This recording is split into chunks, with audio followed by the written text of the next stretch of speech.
राम मेरे घर आना।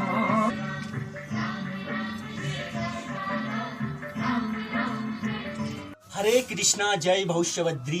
आप सभी भक्तों का भविष्यवद्री धाम की बर्फीली चोटी में हार्दिक स्वागत एवं अभिनंदन। तो दोस्तों, मैं अरविंद सिंह खंडवाल आज मैं आपसे भविष्यवद्री धाम के उस अन्य भक्त सौरभ नेगी जी से मिलाने वाला हूं। फ्रंट मेरे बगल पर बैठे हैं। तो आज हम जानेंगे इस भविष्यवद्री धाम को भविष्यवद्री धाम बनने की कहानी, जो आज हमको अपनी मुखार बिंदु से सुनाएंगे सौरभ नेगी जी। तो इस समय आप देख सकते हैं हमारे ठीक सीधी समांतर रेखा में भगवान विष्णु की वही प्रतिमा है, जिस पर न जाने कितने टीवी चैनल, कितने न्यूज रिपोर्ट कर चुके हैं कि एक शिला पर भगवान विष्णु की जो चतुर्भुज मूर्ति है वो अपनी चतुर्भुज रूप लेने में अग्रसर है। तो आज जानेंगे इस पवित्र धाम के बारे में कहानियां तो सौरभ नेगी जी से। तो चलो दोस्तों, शुरुआत करते हैं। तो एक बार आप सब बोले भविष्यवद्री भगवान की जय। जय श्री कृष्ण। तो सौरभ नेगी जी, सबसे पहले तो आपका हार्दिक स्वागत है इस यूट्यूब चैनल में। जय हो भविष्यवद्री। तो हम जानना चाहेंगे इस भविष्यवद्री धाम के बारे में। जो सबसे पहली बात वो यही जो हर दर्शक, हर भक्त के मन में पहली बार उठता है कि ये भविष्यवद्री बनने की कहानी क्या है। एक्चुअल में लोगों को इस प्रतिमा के बारे में कैसे पता चला और कब से यहाँ पूजा पाठ जो ये निरंतर रूप से चालू प्रगति हुई। तो आप सबसे पहले हमें बताइए कि यहाँ लोगों को कैसे पता चला कि एक शिला पर प्राकृतिक रूप से भगवान विष्णु की आकृति उभर रही है। कहते हैं ना, कण कण में भगवान विराजमान है। यही आज हमें यहाँ पे दिखाई दे रहा है। एक बार पहले यह शिला एक छोटे से शिला के रूप में विराजमान थी। यहाँ पे एक माला भी नहीं जाती थी पहले। तो आज देखिए, हमारे आंखों देखा हाल है कि यहाँ 2-3 माला लगभग भगवान के गले में जा रही है और जा सकती है। तो यही चमत्कार यहाँ पे भगवान विष्णु का है। और देख सकते हैं कि पहले कहते थे कि ग्वालों द्वारा ग्वा पूजाई के रूप में यहाँ पे ग्वाले यहाँ पे आते थे और पूजा करते थे ग्वालों का। यह गाय, यहाँ पे एक कहावत ये भी है कि गाय यहाँ पे दूध छोड़ती थी। एक गाय यहाँ पे दूध छोड़ती थी। बहुत बड़ी कहावत है यहाँ पे भगवान विष्णु की। यही चमत्कार हमारे आंखों के सामने देखने को मिल रहा है। और आप देख सकते हैं कि यहाँ पे भगवान विष्णु जी अवतार ले रहे हैं एक शिला पे। और बहुत ही सुंदर दृश्य है यहाँ पे। और आप स्वतः ही आके आप आंखों से देख सकते हैं और चमत्कार। जी, मैं इसमें थोड़ा सा एक शब्द ऐड करना चाहूंगा कि जब गांव वालों से हमने पूछा इसके बारे में, जब मैं यहाँ की यात्रा पूरी नहीं हुई थी, तो लोगों ने कहा था कि जो इस मूर्ति की जो ये आकृति है वो पहले काफी छोटी थी। तो आज मैं अपनी आंखों से देख रहा हूँ, तकरीबन आप 2-3 मालाएं भगवान विष्णु के गर्दन में आप डाल सकते हैं। इतनी बड़ी प्रतिमा हो चुकी है। जी सचमुच। जी अरविंद जी, ये मैं कह देता हूँ आपको कि हमारे आंखों देखा ये मूर्ति वाकई में बहुत छोटी थी। बिल्कुल, हम इसमें विश्वास करें कि या तो हमारा आंखों का धोखा है या तो इसी भगवान का चमत्कार है। बिल्कुल, ये मूर्ति आपको आंखों को आनंद और दिल को सुकून देने वाली है। तो आप इसका पता, आप इसको एहसास तभी कर पाएंगे जब आप यहाँ की यात्रा करेंगे। जब आप यहाँ पे पहुंचोगे और भगवान भविष्यवद्री जी के दर्शन करोगे, तभी आपको यहाँ पे एक शांति, अलग ही अनमोल शांति मिलेगी। यहाँ पे एक अलग ही अद्भुत नजारा यहाँ का देखने को मिलेगा। भगवान के यहाँ पे ज्यादा नहीं, आप 2 मिनट का समय भगवान के यहाँ पे एकांत बैठ के देखिए।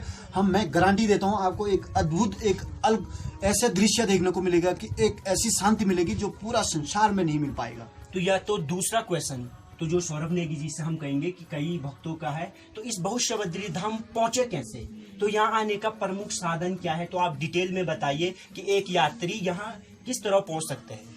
जी, मैं आपको बता दूं तो उत्तराखंड का एक छोटा सा जिला है चमोली। चमोली का छोटा सा अंग है सुबाही गांव पहुंचने का एक आसान तरीका है। 2 रास्ते मात्र निकलते हैं, एक रिंगी के रास्ते, नारे टोपी के रास्ते, एक सलदार के रास्ते। दोस्तों, अभी वर्तमान समय में सलदार के रास्ते से अधिक लोग आते हैं और गांव वाले भी अक्सर उसी सलदार के रास्ते से आना जाना हो रहा है गांव वालों का। तो आप सलदार जोशीमठ से निकलते हो तो 25 किलोमीटर पर सलदार आता है। सलदार की चढ़ाई थोड़ा चढ़नी पड़ती है। भक्तों को अगर किसी चीज के, किसी लक्ष्य को हासिल करना तो वहाँ पे कर्म करना बहुत आवश्यकता होती है। इसलिए आपको थोड़ी चढ़ाई मात्र चढ़ने के बाद आप भगवान भविष्यवद्री सुबाही गांव के साथ साथ भविष्यवद्री गांव में विराजमान होंगे। तो आपको किस तरह लगता है कि इस बर्फीली चोटियों में यहाँ रहकर भगवान विष्णु जीव जगत का उद्धार करेंगे? आप इस बारे में कुछ प्रकाश डालिए। बिल्कुल, हमें लगता है कि, और ये हमें लग ही नहीं रहा, हमें दिख भी रहा है कि भगवान विष्णु जी यहाँ पे रह करके पूरे जीव जंतु का नहीं, पूरे विश्व का, पूरे जगत का। इसमें एक इंटरफेयर करना चाहूंगा, ये बात सच में है। जब हम यात्रा के पहले पड़ाव पे रास्तों में थे तो काफी थकान थी, पैरों में दर्द था, लेकिन जो ही हम यहाँ पहुंचे तो आप देख सकते हैं ये अनुभूति, जो ये शांति है, तो सचमुच मैं ही यहाँ इस समय महसूस कर सकता हूँ। इसीलिए तो आप अगर समय मिले आपको तो 4 धाम यात्रा करके आप यहाँ जरूर आइए। बहुत ही अलौकिक वंडरफुल ये स्थान है। तो इसके बारे में सौरभ नेगी जी लगातार बता रहे हैं हमें। तो सौरभ नेगी जी, एक ये भी है कि भविष्य बद्री, ये भविष्य बद्री नहीं, भविष्य बद्रीनाथ है जी। तो लगभग कई लोगों की ये सवाल रहता है, तो आप इसमें बताइए कि ये भविष्य बद्री क्यों नहीं है और ये भविष्य बद्रीनाथ कैसे है। जी, आपको मैं बता दूं कि आप देखते हो कि ना, हर एक का भविष्य होता है, एक बच्चे का भविष्य होता है, और एक वैसे ही हमारे भगवान विष्णु का भी भविष्य आकलन आदरणीय हमारे पूजनीय आदिगुरु शंकराचार्य जी द्वारा किया गया है। आप देख सकते हैं बद्रीनाथ का भी भविष्य है, तो हमारा भविष्य क्यों ना उजागर हो। भगवान बिल्कुल, अगर इस धाम के बारे में आपको वैदिक कहानियां या पुराणों की आप दिलचस्पी रखते हैं तो एक स्कंद पुराण में इसका जिक्र है, नारद संहिता में इसका जिक्र है। अगर आप तथ्यों के जानकार हैं तो आप वहां से भी जानकारी प्राप्त कर सकते हैं। फिलहाल इस मूर्ति के बारे में सौरभ नेगी जी आप क्या कहना चाहोगे? इस मूर्ति का जो स्ट्रक्चर है, लगातार भगवान विष्णु के चतुर्भुज रूप धारण कर रहे हैं, तो आप इसमें कृपया व्याख्या कर दीजिए कि किस तरह से मूर्ति का चौमुखी विकास हो रहा है। जी, आप देख सकते हैं कि मुझे आज 28 वर्ष पूरे हो चुके हैं, और लगभग जब से मैंने होश संभाला है, जब से मैं कुछ जानने और कुछ देखने लायक हुआ हूँ, तब से मैं देख रहा हूँ कि इस मूर्ति की आकृति धीरे धीरे बढ़ रही है। यह भगवान का चमत्कार ही है कि जो हमारे आंखों के सामने धीरे धीरे यह आकार, बड़ा आकार और भव्य आकार ले रहा है, और अपने भक्तों को इसी रूप में चमत्कार दिखा रहा है।